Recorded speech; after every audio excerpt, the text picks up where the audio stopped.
Este es un podcast de La Izquierda Diario. Sí, absolutamente. Vos sabés que sí. Hemos sido engañados. ¿Y ahora qué? ¿Y ahora qué?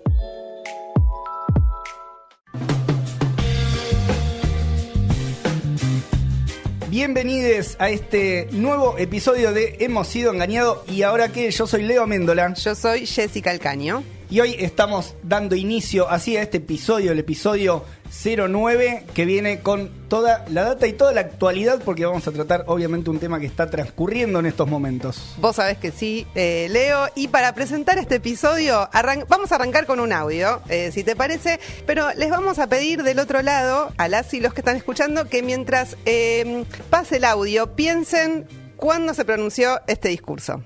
Bueno, si no hay pan, que haya circo. Esta es la otra gran maniobra del lawfare. Al mismo tiempo que sirve para perseguir y proscribir, sirve para distracción, que debo decirle cada vez le da menor resultado, porque cuando la gente le empiezan a llegar las facturas que le están llegando de luz, de gas, cuando no le alcanza para comer, la verdad que las tapas de Clarín son buenas, pero ¿sabe qué? En el café con leche o en el mate cocido no sirven. Pasaba Cristina Fernández de Kirchner. Quiero saber saber acá en la producción, Tama, Ludmi, a ver de qué fecha dicen que es este audio. Tama dice de esta semana, esta misma semanita. Esta misma semanita, a ver, Ludmi.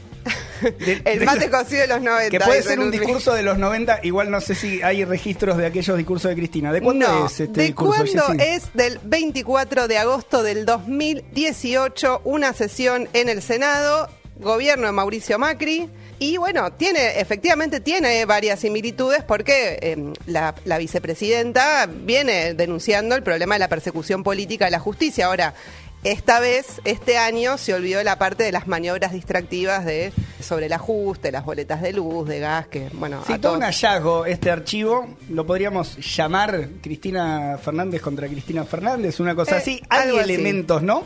Algún déjà vu tenemos. Donde Cristina se está en este momento olvidando algunas cosas de las que dijo ahí en el 2018. Bueno, vamos a hablar hoy de la denominada causa vialidad. Ingresó con fuerza en la agenda pública entre los fiscales, los acusados, entre los que se encuentra obviamente la vicepresidenta Cristina Fernández de Kirchner. Son como protagonistas de una trama que incluye varios elementos, acusaciones de corrupción, en particular relacionada con la obra pública, y también aparece el uso de la justicia como arma de persecución política, como una herramienta de persecución política. Con esta función, que tiene elementos también, ¿no? Medio de montaje, de show a la vista de todos. El mundo de la política también toma nota de lo que está pasando, mientras que continúa desarrollándose los elementos de un ajuste sostenido que veníamos viendo. Pero lo que nos queremos meter a ver más específicamente hoy es algunos datos claves del juicio, de qué va el juicio, elementos más jurídicos, si se quiere, propios de la llamada causa de vialidad, y a la vez también que vemos cómo puede impactar en otros terrenos por todos los mecanismos que se ponen en acción en juicios como esto, con el rol que está jugando, ¿no?, la justicia que mencionábamos. Para esto vamos a hablar, tenemos ahí la opinión en el episodio de hoy, de Sofía Caram. Es periodista, locutora, aborda temas de política y judiciales en medios como Radio 10, C5N, en ámbito financiero también, y estuvo siguiendo muy de cerca las audiencias del juicio causa vialidad, así que está con mucha data de lo que fue el juicio, y con Cristian Castillo, que es dirigente nacional del PTS en el Frente de Izquierda Unida. Para saber, bueno, también la opinión de la izquierda, pero quizás muchos se pregunten, bueno, ¿por qué seguir hablando de este tema mientras nos están ajustando, nos van a llegar este mes las boletas con aumentos de luz, de gas, etcétera, los salarios no alcanzan? Bueno, en este episodio queremos mostrar la relación que hay entre la persecución política del Poder Judicial y el ajuste que está en pleno curso, ¿no?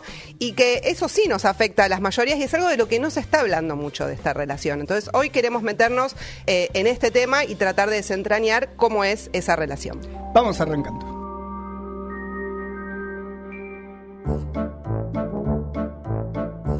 Hemos sido engañados. Hemos sido engañados. ¿Y ahora qué? ¿Y ahora qué?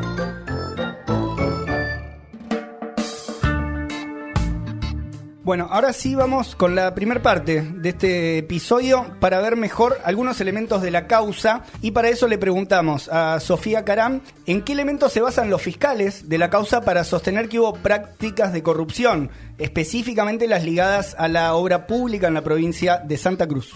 Los fiscales se basan en realidad sobre todo en el peritaje para determinar que hubo sobreprecios, porque no nos olvidemos que prácticas de corrupción no existe como calificación legal en concreto. Lo que ellos están intentando justificar es que hubo una asociación ilícita para defraudar al Estado, ahí tenés el segundo delito que es defraudación al Estado, y que hubo también incumplimiento de los deberes de funcionario público. Para sostener que hubo una asociación ilícita y que la jefa fue Cristina Kirchner, lo que tienen son conjeturas, son indicios.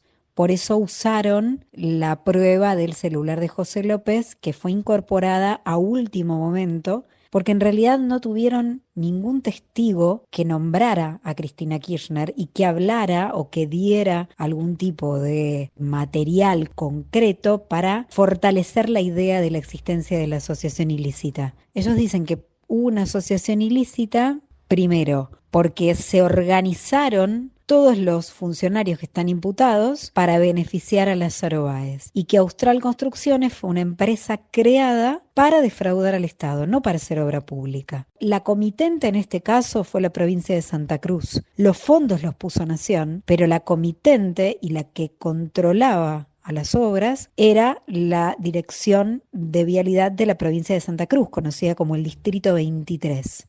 Por otro lado tenés los sobreprecios. Los fiscales, Luciana y Mola, lo que dicen es: hubo sobreprecios porque lo determinó un peritaje que se hizo sobre 5 de las 51 obras cuestionadas. 5 solamente se peritaron sobre 51 obras, que además es sobre un total de 200 obras aproximadamente que hizo Austral Construcciones en Santa Cruz entre 2003 y 2015. ¿Cuál es el problema que tiene ahí la Fiscalía? Que la conclusión de sobreprecios del peritaje es una conclusión no unánime.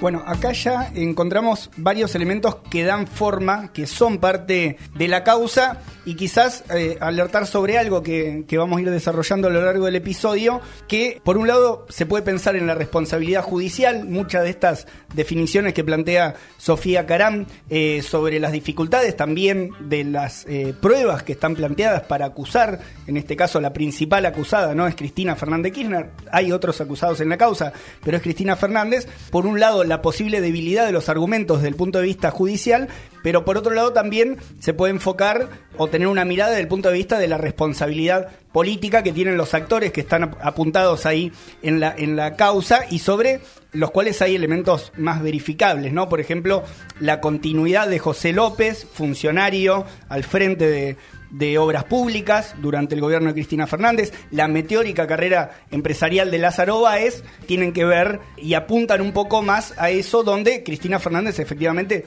tenía una responsabilidad política sobre todo sobre José López en este caso. Sí, si querés veamos qué decía Cristina Fernández en la exposición de esta semana sobre José López en particular. Si había un caso en la República Argentina para poder investigar la corrupción en general, pero en particular en materia de obra pública, era este, el de José López, secretario de Obras Públicas, revoleando los bolsos con $9 millones por el convento.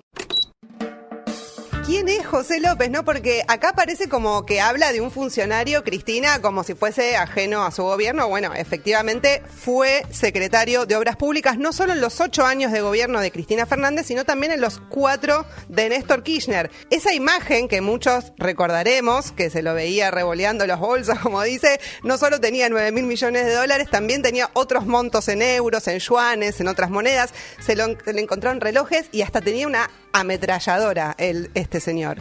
Bueno, ¿qué pasó, ¿no?, con José López después de ver esas imágenes?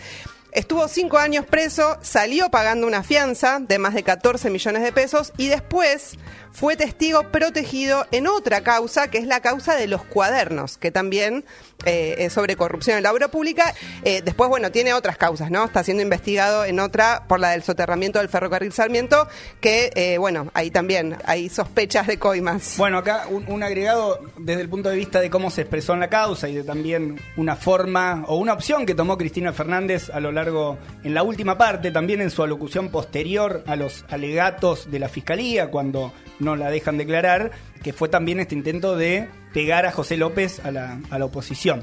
Claro. ¿No? Es decir, ojo que personajes del macrismo también tenían un contacto muy directo con José López. Claro, cuando muestra los chats directamente. Bueno, y los otros dos actores que aparecen en esta causa y que los mencionó Cristina Fernández en su exposición son Lázaro Báez y Nicolás Caputo, que muestra un poco que, bueno, del lado de los empresarios también esas dos bandas, ¿no? O sea, los que son más cercanos al kirchnerismo, como en el caso de Báez, y los que son más cercanos al macrismo, como el caso de Nicolás Caputo, que, recordemos, Báez...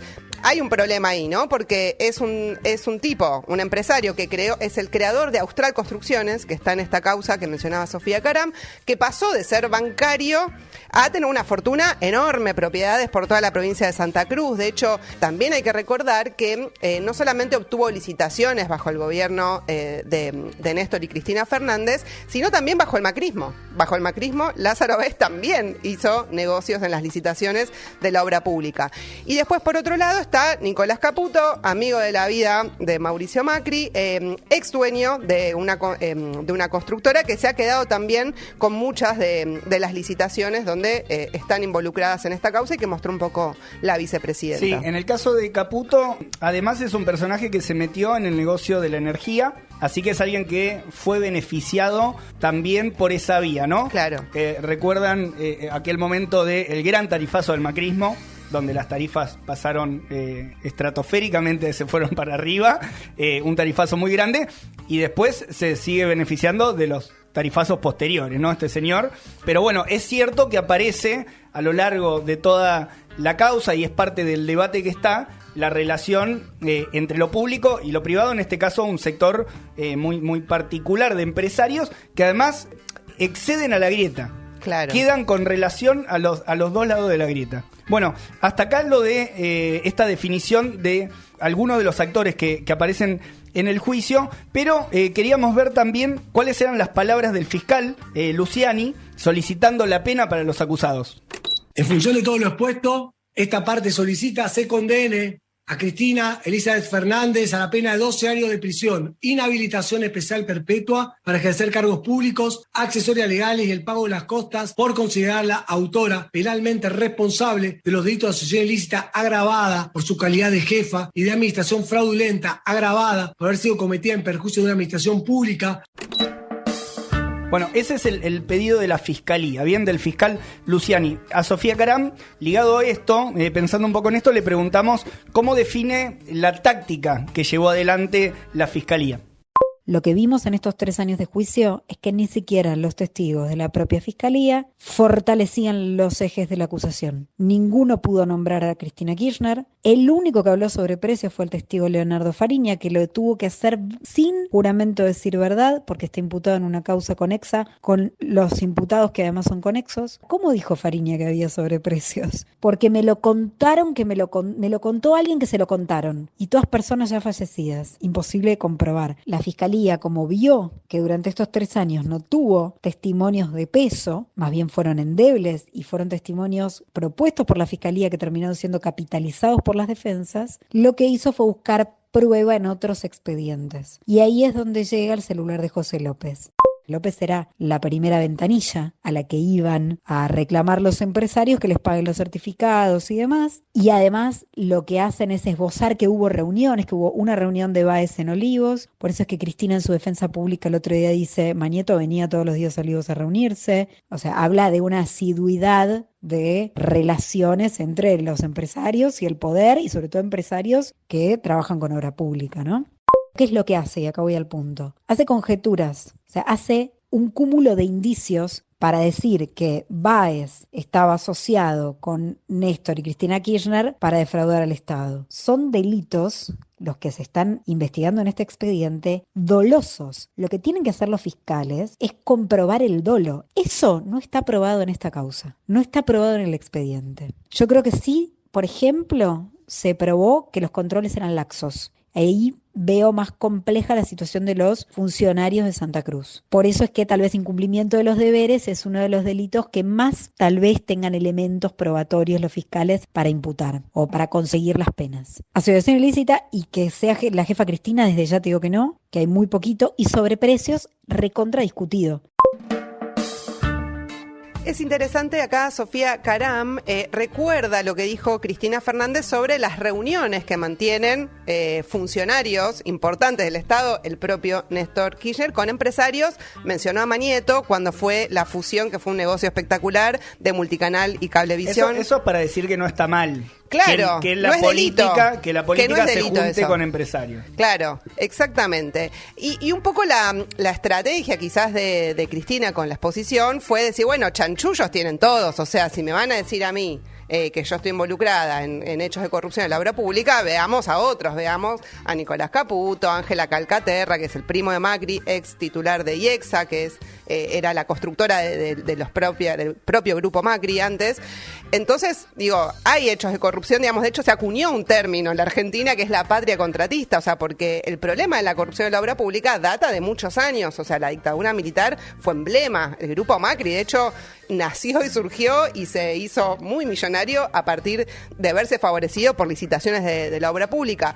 Y me pareció también interesante porque acá, bueno, está el tema de el problema de los sobreprecios en la obra pública, que es algo que siempre es medio un agujero negro en Argentina. ¿Cómo comprobar? ¿Cómo comprobar? Si lo hay, si no lo hay. Claro, porque siempre, o sea, una obra empieza con un monto y termina con otro totalmente diferente por el tema de la inflación. Van ajustando los precios, pero me parecía interesante también rescatar algo que dijo Fernando Rosso en el Círculo Rojo, en Radio Con Voz, donde él retoma también que hay hechos que se han denunciado también de corrupción, donde los propios empresarios han reconocido que pagaron coimas a funcionarios bajo el gobierno, los gobiernos kirchneristas, digamos, y ahí también es transversal. Aparece Techín de Pablo Roca, aparece Rogio de Metrovías, hay otros casos como el de la construcción de la hidrovía, digamos, aparecen un montón de negocios donde se reconoce el pago de coimas. Bueno, estamos apuntando evidentemente al problema corrupción y el rol de los empresarios ahí, tomando algunos elementos que aparecen en el juicio, por ejemplo en los diálogos de José López que muestra Cristina Fernández, aparecen apuntados dos hombres importantes de una firma de renombre en este mundo de la corrupción, que es Odebrecht, ¿bien?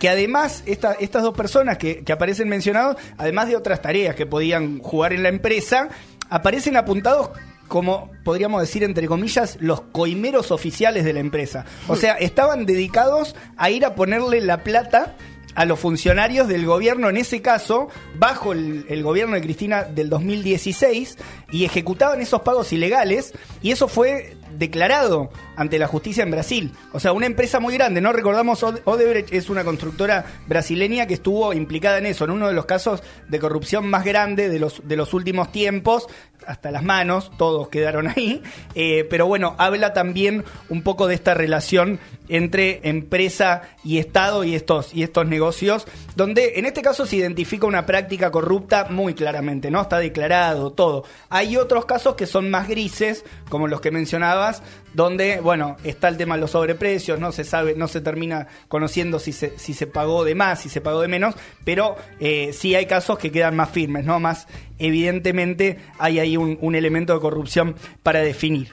Pero bueno, saliendo un poco de esta idea y de este planteo, Sofía definía de una manera también, porque hasta acá llegamos con la idea, fiscalía. Con la fiscalía, cuál fue la posición, el pedido de la pena y sobre qué elementos se basa, ¿no? Sofía definía también una forma en la que se defendió, o cuál fue el planteo que hizo Cristina Fernández en esta última parte del juicio. La táctica de defensa de Cristina Kirchner durante el juicio tiene un abogado de un perfil bajo, que es Carlos Beraldi, intervino poco, preguntó a varios de los testigos, pero no fue el abogado que más intervino con preguntas y demás, más bien escuchó. La defensa de Cristina Kirchner fue más bien de perfil bajo a lo largo de estos 3 años. Ahora, lo que pasó en esta última etapa fue una defensa más bien política y además al encontrar las fotos del fiscal Luciani con el presidente del tribunal y que jugaban en la Quinta de los Abrojos y demás, bueno, por supuesto que ahí tomó más notoriedad la defensa de Cristina Kirchner y fue más agresiva. Y por último, el planteo de los fiscales es: Lázaro Báez, que era amigo de Néstor y de Cristina Kirchner, era un gerente del banco y se transformó en el empresario de la obra pública más poderoso de la provincia de Santa Cruz, que justamente era la provincia de los expresidentes Néstor y Cristina Kirchner. ¿Es verdad? Sí, es verdad. ¿Es un delito? No es un delito. Digamos, ahí es donde entra el terreno bien legalista y de lo que se tiene que investigar en el expediente y por lo cual se puede o no condenar a alguien. Puede haber un planteo ético muy fuerte ahí, lógicamente. Tenés negocios claros, concretos, entre los 2 funcionarios más importantes de la Argentina y un empresario, que además era amigo, que después le hace el mausoleo a Néstor Kirchner.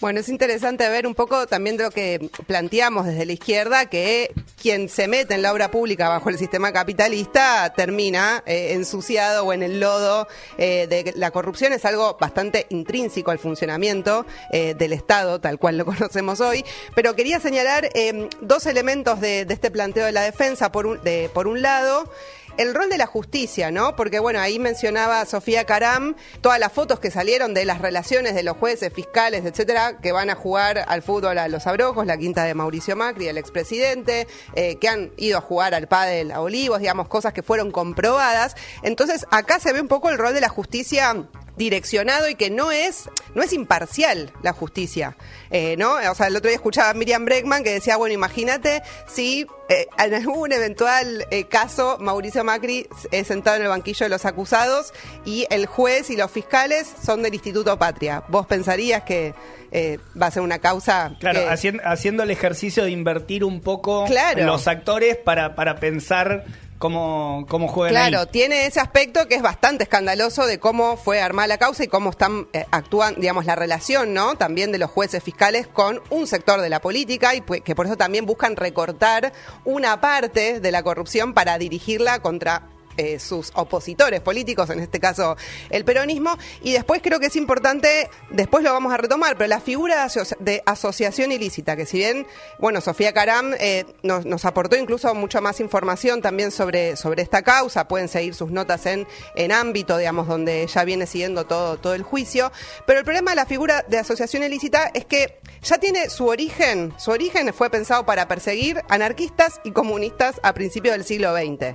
Es una legislación que después se refuerza en nuestro país en 1974 bajo el gobierno de Perón, cuando se empieza a crear la AAA y que es utilizada para ir contra las organizaciones militantes de esas décadas. De hecho, fue usada, por ejemplo, para trabajadores que ocupaban fábricas, se usaba esta reforma del Código Penal. Y después, en los años más recientes, también durante los gobiernos kirchneristas se han reforzado esta figura que es persecutoria con las leyes antiterroristas que ampliaron, digamos, le dieron la capacidad de ampliar esta acusación, digamos, que después es utilizada muchas veces contra las organizaciones sociales, como lo estamos viendo en el caso de Jujuy. Da la impresión por esto de asociación ilícita que es una especie de comodín para utilizar. Incluso Sofía lo planteaba desde ese punto de vista: cuando no alcanzan los argumentos, cuando la prueba no está muy clara, te meto asociación ilícita. Claro. E incluso es una herramienta para aumentar las penas, para lograr un aumento en el pedido de la pena. Exactamente. Y el segundo elemento es que hay que prestar atención a la exposición de Cristina Fernández, porque ella no pudo negar la corrupción bajo su gobierno. Si vos te detenés a escucharla, ella no niega, dice, somos todos, de última, si yo soy corrupta, todos somos corruptos porque todos tuvieron relación con la obra pública. Pero Sofía Caram señala algo que la defensa de Cristina Fernández, por eso apuntó a ser más política, ¿no? Sobre todo en el último tramo, porque un poco que los jueces y fiscales amigos de Macri le regalaron también bastante esa campaña política, pero hay que tener en cuenta este elemento, digamos. Ella tiene una responsabilidad política, como decías vos antes, Leo, y no da cuenta de eso en su exposición sobre esta causa. Hemos sido engañados. ¿Y ahora qué? ¿Y ahora qué?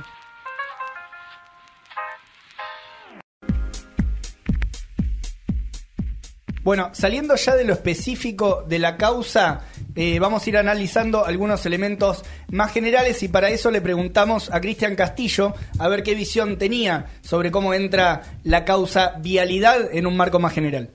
Nuestro planteo ante la causa vialidad separa dos cuestiones. Una es la responsabilidad política que creemos que tiene Cristina Fernández, ya que los hechos denunciados ocurrieron bajo su gobierno y José López, a quien ella misma señaló como partícipe de esos hechos en connivencia con empresarios macristas, como Nicky Caputo, fue su secretario de Obras Públicas durante 12 años y tampoco puede hacer que no sabe nada ni que tiene responsabilidad política, insisto, en el hecho de que Lázaro Báez se transformó en un gran empresario de la construcción bajo su gobierno. Esa es una cuestión. La otra es la responsabilidad penal, que es lo que se discute en la causa vialidad y donde el carácter parcial de esa causa, a nuestro entender, está claramente demostrado. Parcial en dos sentidos. Uno, el alineamiento político del fiscal Luciani en particular y uno de los miembros del tribunal, Jiménez Uriburu, jugando al fútbol en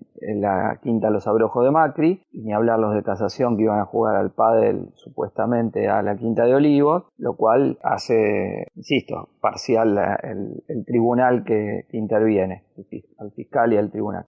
El otro aspecto de la parcialidad es el recorte que se hace de los hechos para direccionarlos en función de condenar y o proscribir a Cristina Fernández. Nosotros denunciamos todo acto de persecución política y arbitrariedad judicial, cuestión que nos parece que está de manifiesto en este caso, con Cristina, mañana contra cualquier otra persona. Y la figura de asociación ilícita que se utiliza ya está siendo empleada contra los movimientos sociales en distintas provincias del país. Es una figura que en general se emplea cuando no hay prueba que permita otra calificación penal. Entonces, como es muy genérica, permite además subir penas, de ahí nuestra oposición y nuestra denuncia del aspecto de persecución política. Siguiendo un poco ya en una visión, ¿no? sobre todo lo que deja el juicio y pensándolo, por ejemplo, desde la lógica de la grieta, ¿no? Se podrían pensar dos lecturas. Por un lado, el Poder Judicial, ¿no? Como avanzada, una posición que justifica todo, que utiliza la corrupción como justificativo de todo tipo de arbitrariedades, incluso en los métodos estuvo lleno de estas irregularidades el juicio, incluso no permitirle a Cristina Fernández responder al alegato del fiscal. Bueno, una serie de cuestiones que hablan de estas arbitrariedades en los métodos y que en parte tiene que ver con quienes están al frente de este dispositivo, ¿no? Es el Poder Judicial, un funcionamiento de casta y una casta que defiende sus privilegios, ¿no? Incluyen esos privilegios desde los que tienen que ver más con aquellos que llegan en blanco y otros que quedan más en una zona menos clara, ¿no? Pero hay privilegios de la casta judicial que están tan clarísimos. Algunos datos, por ejemplo, los jueces de la Corte Suprema terminaron en el 2021 con sueldos de 700.000 pesos para los jueces de la Corte, más adicionales, anda a saber qué entran adicionales, y además no pagan impuestos.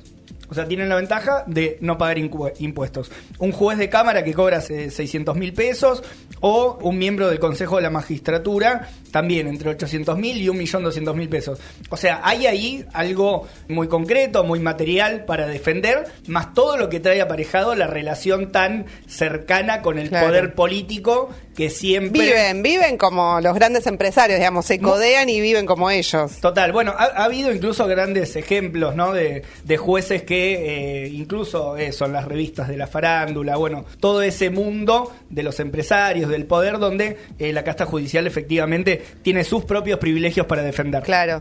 No, y retomando algo que decía el Chipi Castillo, o sea, creo que si hay persecución política, que creo que es evidente para todos, hay que denunciarla y hay que enfrentarla, digamos. O sea, no hacerlo claramente, de alguna manera le abre la puerta a que el Poder Judicial, que aparte está colonizado por muchos pedidos de Estados Unidos, de muchas leyes que van en este sentido, como la ley antiterrorista, la ley del arrepentido, etcétera, que está, no sé, está relacionado con los servicios de inteligencia. Bueno, el Poder Judicial quiere avanzar en tener más poder de decisión, incluso meterse en procesos electorales por encima de la voluntad popular, y después, bueno, también, por supuesto, ir contra organizaciones sociales, contra la organización de los trabajadores. Entonces es importante denunciar esa persecución política, porque es el Poder Judicial el que está detrás, que tiene todas estas características. Sí, bueno, hay algunas posiciones que le están haciendo, un poco esquivando ese problema, ¿no? También en el debate nacional hay quienes quizás no están mirando mucho esa problemática, como mirando el problema de la corrupción, pero no prestándole mucha atención a quién lo está juzgando. A quién lo está juzgando, que es muy importante en este caso, ¿no? Sí. ¿Quién juzga? ¿Cómo juzga? ¿Con qué herramientas? Ahí aparece la pregunta de, incluso si se sostendría el mismo esquema, por ejemplo, de favores entre la casta judicial, el poder político, si los juicios fueran llevados adelante por jurados populares electos, como plantea la izquierda, o alguna manera en que las grandes mayorías tengan algo que ver. Es una casta, un sector tan separado del conjunto de la sociedad que, bueno, da mucho lugar a este tipo de relación con el poder político y de injerencia que están teniendo. Pero bueno, decíamos, pensémoslo en esta lógica de un lado y el otro, en esta lógica de la grieta, y del otro sector de este relato se ubican también los que defienden a rajatabla la supuesta pureza, entre comillas, de la política contra la casta judicial. O sea, se agarran de todos estos elementos de arbitrariedad y bueno, si está la casta judicial intentando atacar, hay que defender a como dé lugar, a priori también sin tener datos fehacientes sobre la inexistencia de elemento de corrupción. Y bueno, igual las imágenes de José López que recordábamos antes son bastante fehacientes. Claro, tenés que hacer un recorte, no mirar tanto, no ver el revoleo de los bolsos, pero te digo que ubican esa posición polar y decir, bueno, está la casta, viene la casta judicial, está avanzando este poder tan reaccionario. Claro. Bueno, hubo un cierre de filas muy claro del peronismo, ¿no? O sea, hubo reuniones del PJ nacional, bonaerense, porteño, están dando un mensaje diciendo estamos en estado de alerta y movilización, que es una novedad, digamos, porque es la primera vez en 3 años que escuchamos esta preocupación, ¿no? De estado de alerta y movilización por parte del peronismo, de organizaciones como la Cámpora, incluso centrales sindicales. Hubo ya algunas expresiones de apoyo, digamos, están como que desde el peronismo, sobre todo el kirchnerismo, están queriendo dar el mensaje de vamos a ir a ganar la calle, vamos a movilizar. Se reunieron, digamos, frente a la casa de la vicepresidenta en el barrio de Recoleta, un barrio muy coqueto. Pero acá el problema creo que es que hacen eje exclusivo en que es una persecución política al peronismo, ¿no? Y que ahí yo creo que es un ángulo equivocado desde el punto de vista de que no se trata solamente de que, están atacando a Cristina Fernández, sino que si el Poder Judicial avanza en la utilización de esta figura de asociación ilícita para perseguir políticamente, los que se van a ver perjudicados centralmente son las mayorías trabajadoras. O sea, la izquierda se ubica desde la defensa de las libertades democráticas frente a cualquier intento del Poder Judicial de meterse a decidir sobre la voluntad popular y de atacar, ¿no? Por supuesto, a la organización. Bueno, veamos en este sentido cómo también la causa vialidad está moviendo algunas fichas en el tablero de la política, ¿no? Hubo un reacomodamiento, esto del PJ que mencionás es una parte de eso, pero le preguntamos a Cristian Castillo sobre este punto y nos decía lo siguiente. Eso se da en el marco de un intento de utilizar esta causa y esta persecución política por parte del gobierno para hacer pasar un ajuste brutal que está llevando adelante el gobierno, reforzado desde la llegada de Sergio Massa al Ministerio de Economía. El último dato de esto fueron el recorte de 128.000 millones de pesos en partidas de educación, de salud y de crédito para vivienda, lo cual es una barbaridad, y este gobierno está haciendo pasar. Fíjense que la propia Cristina Cristina, cuando hizo su defensa pública, señaló que cada uno de los años que le pedían de condena era por sus 12 años de gobierno y dejó de lado los 3 años de ajuste brutal que está llevando adelante su gobierno, del cual es vicepresidenta, en el cual se incluye esto, y ahora van a venir los tarifazos a fin de mes de la mano del acuerdo con el Fondo Monetario Internacional. Y acá se ve lo que habíamos dicho desde el Frente de Izquierda en la campaña electoral, tanto del 2019 como del 2021, de que acordando con el FMI no se va a llenar la heladera de la población, ni se va a revertir lo hecho por Macri, sino todo lo contrario. Bueno, a las pruebas nos remitimos, esto es lo que ha ocurrido, y es un gobierno que está ajustando brutalmente. Y la oposición de Juntos por el Cambio tiene el problema de que acusa al gobierno y a Cristina Fernández y está detrás de la operación de Luciani, pero está enchastrada hasta el caracú, porque la realidad es que el entramado de corrupción y poder político es algo que no es excluyente de la época kirchnerista, sino que lo hemos visto en todos los gobiernos, al menos en la dictadura se hablaba de la patria contratista, el propio grupo Macri creció al calor del negocio de la obra pública y en la dictadura pasó de 7 a 40 y pico empresas como parte de su holding, causa correo, causa peajes, bueno, metido ahí, y los empresarios de la construcción, asociado por ejemplo IEXA y Lázaro Báez en varias de las licitaciones, y Nicolás Caputo, como se ha mostrado en los chats del propio José López. Entonces, la verdad que mucho tampoco puede hablar, porque todos los gobiernos capitalistas han sido parte de esto, y contra la corrupción de la obra pública no hay otra cuestión más que cuestionar todo el conjunto del sistema, ¿no? En el caso del Poder Judicial, nuestro planteo es que hay que implementar ya los juicios por jurado para todos los casos de corrupción, y además planteamos un cuestionamiento más de fondo que hace al planteo de la elección directa de los jueces y que no tengan ningún tipo de privilegios como ocurre en la actualidad. Bueno, definiciones contundentes de Cristian Castillo, muy claro, gráficas. Amigo de la casa. Podríamos definirlas como gráficas, y aparece para charlar, por un lado, esta reubicación del cristinismo. Vos mencionabas lo de alerta, estado de alerta y movilización. Más de alerta que de movilización todavía. Que es más de alerta, sí, hay concentraciones en la casa de la vicepresidenta, pero me da la impresión que encuentra un motivo. No digo que sea el único, pero encuentro un motivo para sacudirse el polvo un poco, sacarse las zapatillas. Vienen un poco oxidados desde el punto de vista de la capacidad de movilizar. La última quizás muestra que hicieron en la calle también tuvo un objetivo político, no sé si recuerdan, para la interna del PJ el 24 de marzo. El 24 de marzo la Cámpora hizo una movilización importante desde la ex ESMA, ¿no? Pero no es lo que venía primando. No es lo que venía primando, y veníamos en una situación, porque además estado de alerta y movilización da consigna incluso de los sindicatos, ¿no? Nos ponemos en estado de alerta, vamos a movilizar. Ahora hay un intento. Que tengan cuidado, porque mirá que siempre amenazan, después levantan, viste que tienen un poco esa cosa. Claro, si entras en esa lógica. Y acá aparece la declaración de uno de las figuras del cristinismo, de la provincia de Buenos Aires, en este caso, el Cuervo Larroque, que tuiteó que esto recién empieza. Uh-huh. Ante todo esto recién empieza, y bueno, y da para pensar por qué es ahora y no fue antes. ¿Por qué? Porque, creo que para empezar, escuchamos mucho de parte del peronismo que no da la relación de fuerzas o que había que cuidar la institucionalidad. Con lo cual uno dice, bueno, no sé, ¿por qué ahora se movilizan y no, por ejemplo, incluso en el terreno de los ataques judiciales? Estoy hablando cuando el gobernador Morales de Jujuy, radical, acusa a las organizaciones sociales de asociación ilícita. La izquierda se ha movilizado para rechazar esa criminalización y persecución. De hecho, hemos dedicado un episodio, Enemigos Públicos, de este podcast de Emoción Engañado, donde abordamos todo ese tema. Bueno, en ese caso, las organizaciones del peronismo no estuvieron. De hecho, se dieron detenciones arbitrarias. Ahí no estuvo. Entonces, ¿por qué? ¿Por qué cuando es contra las organizaciones sociales esto no empieza?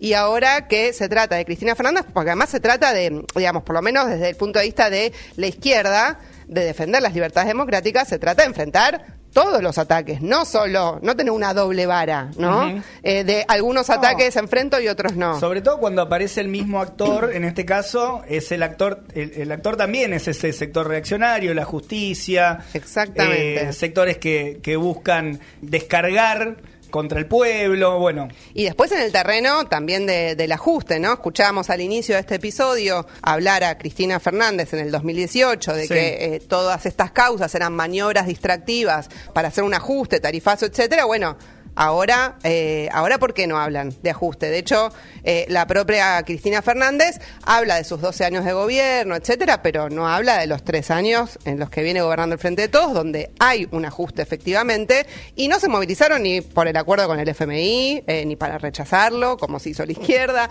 No se han movilizado en ninguna de esas situaciones. Sí, ahí Cristian decía un dato, ¿no? Porque creo que es más grave incluso, mientras que se desarrollaba el juicio, en los momentos cúlmines del discurso de Cristina en esa semana, Massa, el hombre de manos de tijera, avanzó muy claramente. Cristian daba el dato de 128.000 millones de pesos, 128.000 millones de pesos en educación, vivienda, salud. Bueno, eso implica 50.000 millones en educación, implica un recorte en el fortalecimiento edilicio de jardines de infantes, incluye 30.000 en el Conectar Igualdad, incluye... en el caso de Conectar Igualdad creo que es casi que desaparezca básicamente.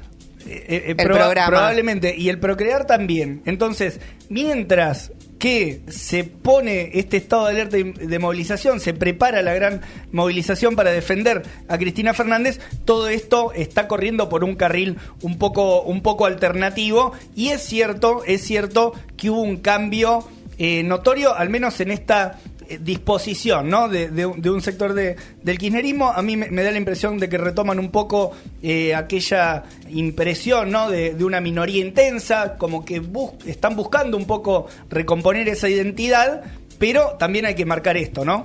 Sí. Que es por un elemento parcial la defensa de Cristina Fernández, mientras por eso también genera, o al menos genera en algunos sectores más rechazo, en algunos sectores la pregunta y que vos decías. Moviliza más al peronismo, digamos, no moviliza a otros sectores hoy, porque están hablando de una defensa exclusiva de la figura de Cristina Fernández y del peronismo, no de lo que implica para otros sectores que la justicia avance en este tipo de ataques. Otro elemento, Leo, creo que tiene que ver con que esta causa también está de alguna manera obligando al peronismo a unificarse detrás de la figura de Cristina Fernández. Incluso algunos que venían manteniendo cierta distancia, como por ejemplo el gobernador de Santa Fe, Perotti. Pero en Juntos por el Cambio también está generando un poco de chispazo, si bien están intentando aprovecharlo políticamente, ellos tienen su propio lodo, su propia interna que no se salda. De hecho, hay unos sectores... Volvieron y muchas. Claro, impulsaron algunos impulsan el juicio político al presidente Alberto Fernández por una entrevista que dio en TN, una comparación que hizo con Nisman, etcétera, pero no están todos de acuerdo en eso. Y además, hay que decir que hace 5 minutos Lilita Carrió, de la propia coalición de Juntos por el Cambio, estaba acusando a Ritondo de estar involucrado en causa del narcotráfico, encubrir narcotraficantes. Sí, no está todo muy calmo adentro de Juntos por el Cambio tampoco. Está picante, exactamente. Pero llegando ya al final de este episodio, lo que planteamos al inicio, bueno, la importancia, ¿no?, de linkear estos dos problemas de enfrentar los ataques de la justicia para perseguir organizaciones sociales en un momento donde, como decíamos recién, está avanzando un ajuste y que van a ir por más. De hecho, bueno, Alejandro Berkovich en su columna de Va de Negocios da algunos datos de el ajuste que falta hacer. O sea, Massa anunció este ajuste muy importante en determinadas partidas, pero falta hacer más del doble para llegar a las metas que ordena el FMI, a donde se va a reunir próximamente Sergio Massa para seguir ese plan de ajuste.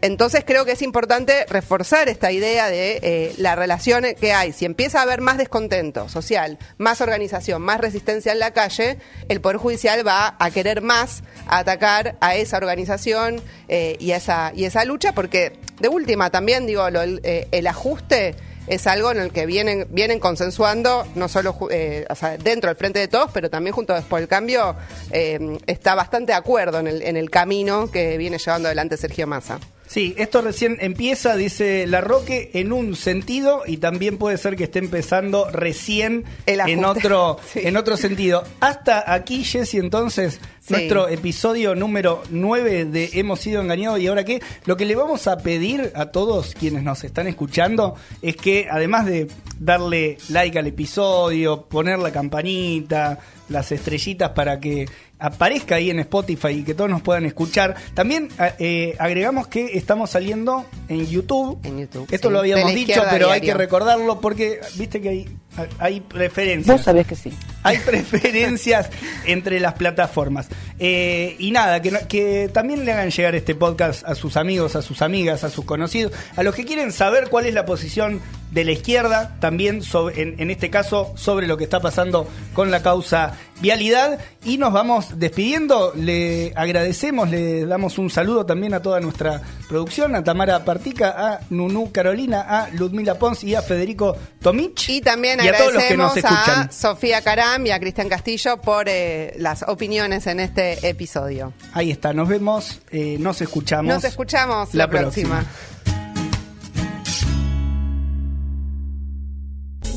Esto fue un podcast de La Izquierda Diario. Izquierda Diario.